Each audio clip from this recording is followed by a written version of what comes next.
Welcome everyone, my name is Lukasz Kozlowski and today I will present a new database called pSSdb, which is a database for predicted secondary structure for all proteins. The database can be accessed from this URL. You can also find me during a poster session. Briefly to introduce the topic, when we think about proteins, we can define them with amino acid sequence, and this sequence define how the protein will fold. And the very first thing which emerge is secondary structure elements, beta sheets and alpha helices. And those fragments define high order elements of the proteins, and pretty much they are stable and define how the protein looks like and what it can do.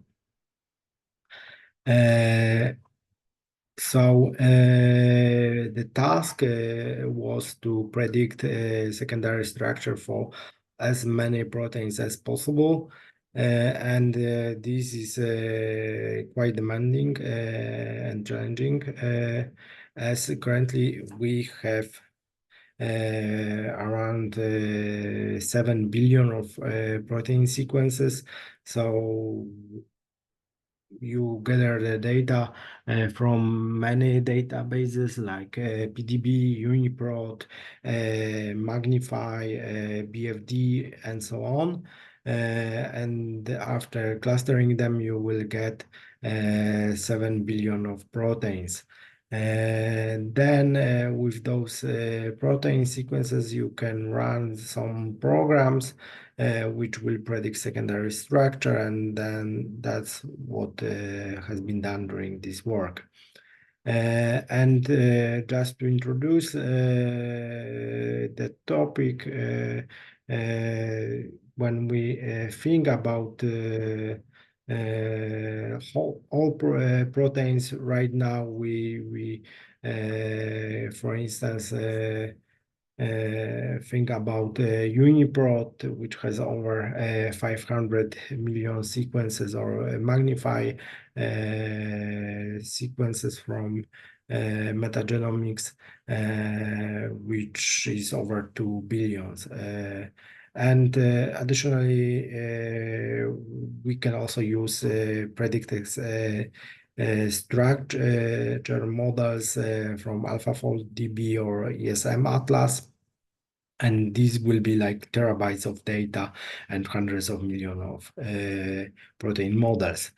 Even if you have a model, for instance, from AlphaFold, then it's relatively easy to get a secondary structure out of it.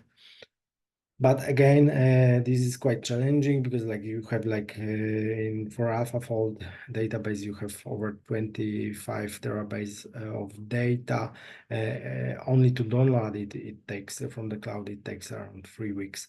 And then you need to process 700 million files. To do so, you need to have relatively serious resources.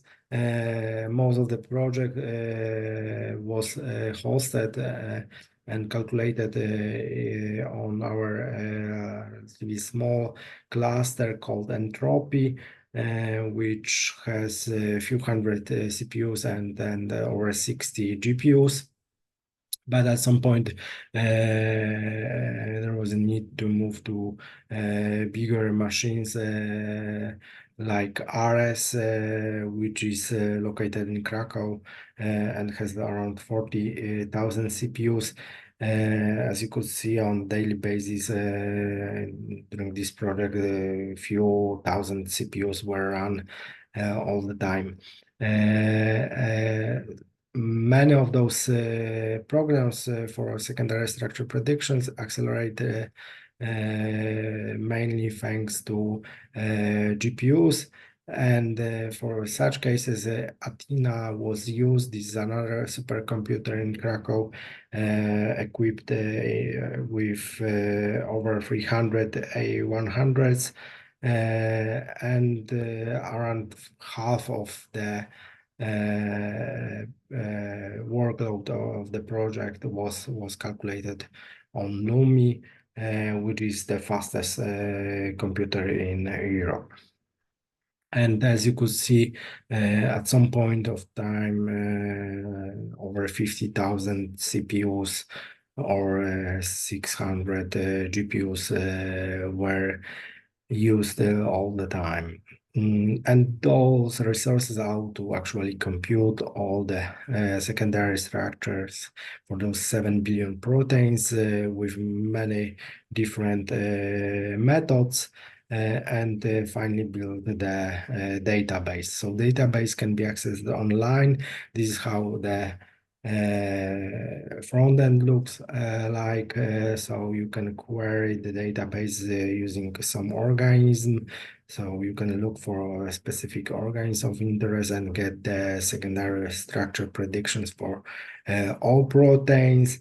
Or you could query by individual proteins and get the predictions of the secondary structure elements using different methods, and then you will be able to compare the predictions and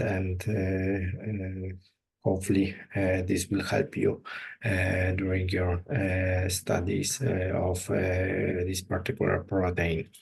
And obviously, like secondary structure is like the most important feature of the protein on the molecular level. So there are like many applications of it.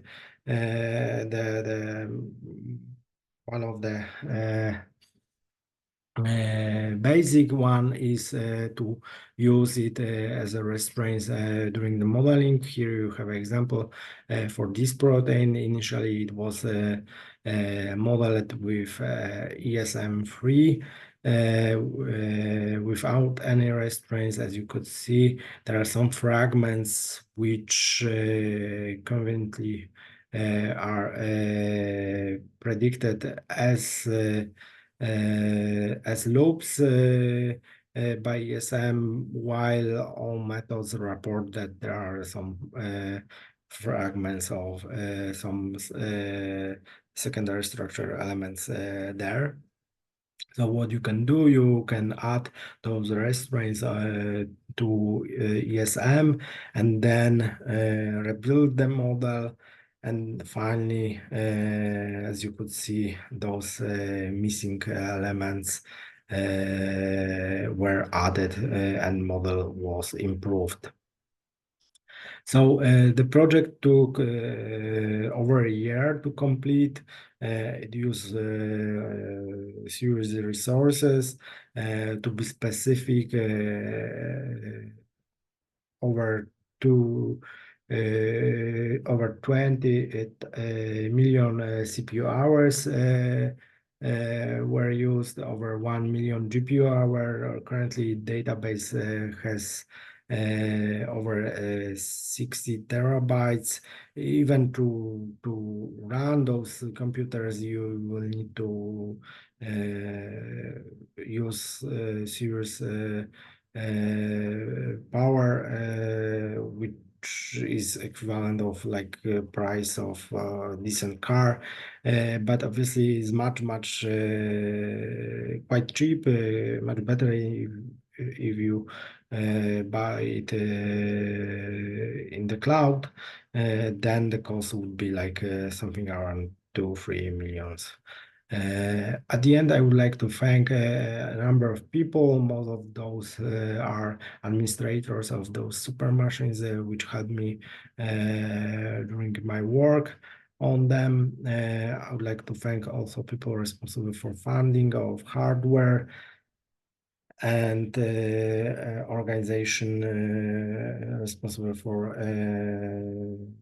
open access and travel funds. And at the end, I would like to thank all the developers of like a huge number of tools and databases which were used during this project. And at the end, here you have some reference to HPC grants used during this project and hardware funding bodies. Thank you for your time, and I will be very happy to answer your questions during poster sessions.